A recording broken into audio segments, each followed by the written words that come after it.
Week 12, let's talk about it. We start in Philadelphia, Bills fans. This one had to sting a bit.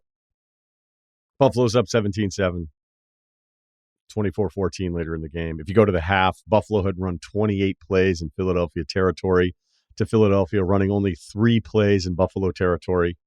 Yardage at the half, 283 for the Billies, 100 for the Eagles.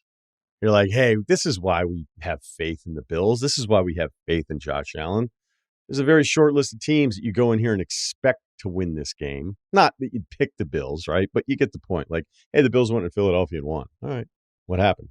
It wasn't a 5-turnover Jets game. It was the Bills showed up. The Bills played their best football, and their best football still teases the hell out of me. The Eagles were 0-5 to start the game on third down. Every stat was in the Bills' favor, and then it happened. Normally, I wouldn't give you a game log of something, but it's just important to go over all of these things to remind us how this game turned. It's 24-21. Bills still leading. Then we get the bad Allen interception. Back in his own territory, his own 27. It's 2nd and 8. He didn't see the second defensive back. So that wasn't as much as like a didn't need it throw. It was just we didn't need that mistake. Unfortunately for Allen, that's going to get baked into the consistent interception that all bums us all out. But he wasn't the issue yesterday. He was incredible. Philly takes the lead off of that one, but Buffalo actually responds. You get a Gabe Davis touchdown off what looked like 102-mile-an-hour four-seamer, where I'm like, I don't even know how some of these guys catch these footballs from Allen. I mean, it was just, the ball was on top of him immediately. He even bobbles it a bit, but Davis had gotten behind the defense. Credit to him on that one. Buffalo takes the lead. Then Jake Elliott hits a 59-yard field goal in the rain to send this one to overtime, 31 apiece. And you're like, all right, he's not going to hit this one. Like, the Bills' luck has to change at some point in one of these spots. They've been the better team for a game. None of us are saying they're actually just better than Philadelphia. But for 3+ hours, you're like, Buffalo should win this game. And Elliott hits a 59-yarder. Adjust for the wind. You're like, you've got to be kidding me. Buffalo gets the coin toss, right? No problem. They put together a little run. It's 3rd and 9, and that's the incompletion that you're seeing all day today to Gabe Davis, where it's the option route where he's supposed to keep it going.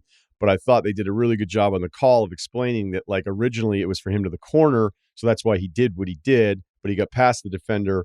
And then, there's a bit on the sideline where, I don't want to sit here and say, like, Gabe Davis absolutely screwed it up, but it sounds like it might have been a little bit more on him. Which is another one of those moments where you're going, okay, well, if Buffalo gets 3 here, instead of 7, the game would have been over. Buffalo gets 3 here. Like, how do you feel in that moment? Eagles fans, Bills fans, neutral fans. You're like, Hurts is probably going to figure out how to do this. And he did. You just knew it. You just knew the Eagles were going to win this game because they seem to just win these games. They've been outgained now, and you saw this probably repeated too often, 4 straight weeks, and they've won all of the games. Because it's a little bit like Kansas City, the previous game. Like, you got done with that one going, that one even more so than the Philadelphia game. Like, the Kansas City game, I went, dude, I think Kansas City's just still better than this one. Not necessarily the case. Or you start to say, this is just Philadelphia, who they are. It's Hurts. It's his toughness. This theory now that if you have all these Georgia and Alabama guys, this is what they do. They expect to win. Because anybody that's ever played any sport at any level, like, there's something to that mentality of, do you think you're going to win? Do you expect to win? Or you kind of like, I don't know what's going to happen. And good. Granted, you can't do the first one without actually winning some of the games. So they're byproducts of each other. Like I said, guys like Kelsey, guys, just this roster, this pass rush that has a serious pedigree. There's some history there with some of these dudes that are in this pass rush that expect to find a way to make a play late. So, look, I'll give you the pick and the picks in general with Allen. And maybe that's just going to be him. It takes us a really long time with quarterbacks. It seemed like with Jay Cutler, we were year 11 going, well, maybe if there's some of this, we're like, this might just be it. I'm not going to say that that's what Allen is. And that pick was in such a bad spot. And it was clear he just misread the entire coverage. He just didn't see the second guy, which is not really the mistake you should be making on interceptions this many years in. But he was so great in every other area of the game that if you're blaming Allen today, like you just have it out for him. Okay. He was the guy, he was one of the few quarterbacks that actually gives you a chance to win that game in those conditions against a team as great as the Eagles. The Eagles on the other side of it, like maybe it's comparing them to this impossible standard because, there are moments I'm like, why don't they run the ball a little bit more, right? I think that would make a little bit more sense. Why do they keep getting outgained, right? You're sitting here dumping on the Steelers every single week. Like, hey, they got outgained again. They have a good record, but they stink. Well, the difference is we all realize the Eagles are like a really good football team. And I think most of us that watch and don't care look at the Steelers being like, sign me up for them if they make it into the playoffs. But there's another part of Allen's resume here that's getting a little nasty, and that's the 0-6 in overtime. If we run through it, loses this weekend, as we just mentioned. The Eagles had to kick a 59-yarder, and I have a number for Jake Elliott's numbers with these absurd field goals that are incredible. And then the defense gives up a touchdown in overtime. So there's a loss. Against the Jets, they return a punt for a touchdown. Loss. 22 against Minnesota. Remember they had the fumble thing at the goal line that ended up being a touchdown. Allen did throw a pick in that overtime. Minnesota wins. 21 at Tampa Bay. He had a third and out possession in overtime. Brady gets the touchdown. Done. Buffalo had actually come back in that one, scoring 17 points in the fourth quarter. Kansas City, playoff game. They gave up the field goal, 13 seconds. We all know that one. They lose the coin toss, never touch the football. Chiefs touchdown. Houston, 19, also a playoff game. Buffalo was up 16-0. They gave up 11 points in the fourth quarter. They did punt in overtime. But if you add it all up, the average points allowed in these overtime losses for Allen, who is now 0-6, and I'm not saying he's blameless, but some weird shit has happened in all of them. The defense has allowed 31.5 points on average in those overtime losses. So I actually probably felt a little bit better about Allen, despite knowing there's a clear gap. And the craziest thing of this whole thing, like I don't care how stupid I sound. I still think the Bills are good. And they're a 10 seed. It's 6-6 in the AFC. Speaking of seeding, let's go out to Los Angeles. I don't think it should ever be Baltimore at the Los Angeles Chargers. It shouldn't be at the Chargers. It should always be versus the Chargers. Because even as Baltimore was closing that one out last night, I heard a lot of Ravens fans on my television. I had a weird feeling. I had this weird little feeling. I was like, the Chargers almost feel like they're due for a bit of a reminder of like, hey, that's a weird win. Baltimore falters. Wouldn't be shocked. That did not happen. Every time I looked up at the TV, I felt like the football was on the turf. At least the defense wasn't terrible for a change for the Chargers. They had, they were -4 in turnovers last night. Jason Garrett, I think, speaks fluent 80-year-old, by the way. I don't know if that's a babble. I can't find it on my app. I'm still stuck in Italian. And this is Baltimore without Mark Andrews, and why Zay Flowers' 2 touchdowns are huge because, at the beginning of the year when they started off with him, I'm like, this guy's going to be the best receiver Lamar's ever played with. And he had the run, and he had the one that closed at the end. I loved the touchdown, by the way. I know that, the game. I don't know, man. I just like going up 10 late. Maybe I'm selfish. Maybe I should be a corner.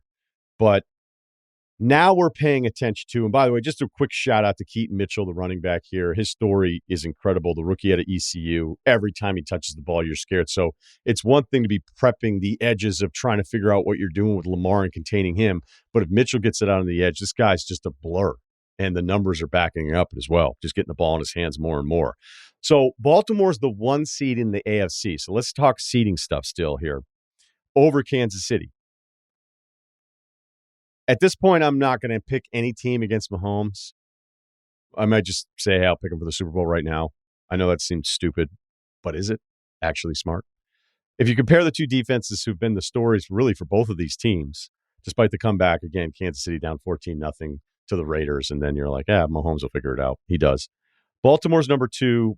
Kansas City's number 4 in yards allowed. It's almost, it's 16 yards off. Scoring defense, Baltimore's number 2 at 15.6 points a game. Kansas City's a point behind them at number 3. Opposing yards per play, Baltimore's number 1. Kansas City's number 6. It's less than a yard difference there. Against third down, these are a little bit lower than you would think from these two defenses that have been so good in the other areas. Baltimore's 10th in opponent's conversion rate. Kansas City's 13th, 36, 37%. The one that really stood out, though, opposing touchdown percentage in the red zone. So the percentage of time the other team is scoring a touchdown in the red zone when you're defending it. Baltimore is the number one team in the NFL right now, allowing touchdowns on only 37% of those possessions. Kansas City is 21st at 57%. So I think when we watch it, even though I feel like Chris Jones is better than anybody Baltimore has on the front, Kyle Hamilton out of Notre Dame, we knew he was a big deal as a first rounder. You're still like, are safeties really going to be able to do this? Can he actually do this at this size? And the answer is yes, because it was like he can do a lot of things, but can he do it all on Sundays? And he's been a wrecking ball out there. I love watching him play, and he's lived up to the height. And clearly, to me, like I think he's better than anything that the Chiefs have in the secondary if you're comparing the rosters defensively. But that red zone edge clearly gives it to the Ravens. But here's the thing that we need to pay attention to moving forward, because Baltimore has the toughest AFC schedule remaining. It's actually the single toughest schedule in the NFL. If we do the AFC things, Kansas City has the easiest remaining AFC schedule as far as strength of schedule, and it's number 29 overall. So it's Baltimore today, and Baltimore still may be the better team when this is all said and done, but Kansas City may end up still being the 1 seed just because of the opposing schedule. Best win? Well, it would be Philadelphia, but we're not going to do that because we already talked about it. Jacksonville against Houston, a good Houston team. I left that game more impressed with Stroud than I did Trevor Lawrence. Like big time. That throw, Stroud had 2 throws where he is rolling out across, like he's going right to left. So he's trying to get his right arm going. He had the touchdown on that play where the receiver got killed after he caught it. But he had another one where he was still going that same left to right on your TV screen. He had another throw where he led the receiver so perfectly coming across, like he was going the other way, like they're going in opposite directions horizontally. And he led the receiver so perfectly. I actually ended up, I know Lawrence's numbers overall are going to be pretty good, but it was kind of a weird game for Jacksonville, but an important one for them to stay alive in the AFC. I'm going to go Denver. Granted, it's Cleveland with a backup quarterback, but it's 5 straight wins, and it's 5 straight wins with the defense. And I think the best part of this for Broncos fans is you feel like you may actually have, like Peyton gets all this money. It's contentious, which it kind of should have been when Peyton first came in, but then he's not winning. They're getting their asses kicked. The Miami game on top of everything else. It's like, wait, so back-to-back massive financial commitments were both wrong? Well, the Wilson one still feels wrong. I know that he's going to get all this credit after the fact because they keep winning all these games. But I still, if I look at this again, I think he's had 1 game over 200 yards in his last 7. Yeah, that's correct. But they have defensively, right? The 70 points against Miami during this 5-game win streak, the Broncos have allowed a total of 80 points. So even when you're looking at where they are defensively, they're clearly heading in the right direction, even though that 70-pointer against Miami drags down some of the overall comparable stats for them in the NFL. So, yeah, I'm going to go Denver. Best win, even though there's better arguments for it. Worst loss, Buffalo. I think we covered that. I'm going with this one. Lions on Thanksgiving. Imagine you, a Lions fan. Like we talked about, the 70-year-old guy that loved that 61 team that got off to the 8-2 start. Well, we're doing it again, Pops. Your Thanksgiving, the focus is on you. You don't care that it's Green Bay. You don't care about any of it. It's Lions football time. And the apps, the early whiskeys were ruined in the first quarter against the Packers. So not only do you get housed again on Thanksgiving, which you were used to, you were okay. There were petitions being printed out, which I never agreed with, by the way. Let the Lions have their Thanksgiving football. But people were maybe demanding it. It was a yearly thing. Not maybe, they were, but I just still thought it was stupid. Get the Lions off of my TV during Thanksgiving. When they were bad, I thought it was a bad idea. But now it was your time to shine. And not only do you give up all those points before anybody's even getting the ovens hot, you're like, wait, Jordan Love might be good now in our own division. He's played really well the last couple of games. Always threw a pretty ball. Just wasn't sure what to make of it. Got off to a really bad start. I don't know what to do with Jordan Love other than maybe we put him a little bit lower on the potential replacement. It looks like he's going to have that job next year, especially if he keeps playing like he has 3 of the last 4 weeks. 20 points in the first quarter. Thanksgiving ruined. Numbers you should know. I told you about the Jake Elliott field goal stuff. So here's the deal. He had a 20.9% chance of making his game-tying 59-yarder yesterday. He has made all 3 of his field goals with a sub-25 make probability in his career, the most attempts by any kicker without a miss since 2016. Another number, also Philly-related. Hurts has won 14 straight against winning teams, the longest since 1950. That Lions fan we were talking about might not even been born yet. Awards. This might be more of a segment if things are really slow than it would be an award. But I started thinking about the transfer portal for college football and then thought, maybe this is just a better segment. Which 5 NFL players would have the most, I would say the most justified argument is what I should say with it, is transferring out. Like at one point, granted, Atlanta had some big plays. Finally, they get the win this week. But if just Pitts, Drake London, and Bijan got together and be like, do you all want to go to SC? Do you guys all want to get out of here and go somewhere else? I think there's a lot of fantasy owners who'd be like, yeah, I'm okay with that. And then I just started thinking how funny it would be if like Con College had a Twitter account and they were like, we welcome our newest quarterback, Mac Jones. And he's in a Vineyard Vines polo. He's like, when's acapella start? So maybe I'll hold off on that. Yeah. So we'll just end on this. This is the Jordan Poole Award for the worst celebration of the weekend. Greg Dortch gave us the old too small after Arizona cut the Rams lead to 37-14.